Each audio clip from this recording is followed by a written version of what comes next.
Hello everyone, it's Stephanie Manley with Copycat.com. Today I'm going to show you how to make the Taste of Texas shrimp and pasta salad. If you've never tried it, it is a great, late refreshing salad that's served at the Taste of Texas restaurant. You're going to begin by boiling the 6-ounce box of vermicelli noodles.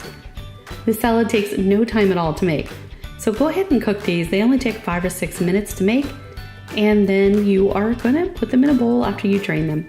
You're going to add 1 cup of light mayonnaise and then 4 teaspoons of Pickapeppa Sauce. This is a kind of a chili sauce, a little bit of heat and a lot of sweets and a lot of great flavor.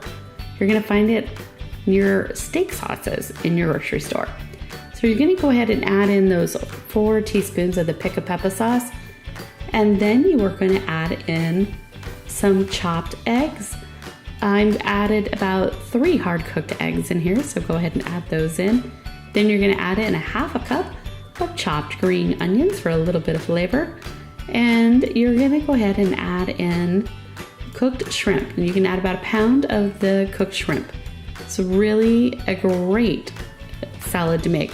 You're going to stir this together and you're going to refrigerate it for probably about 24 hours before serving.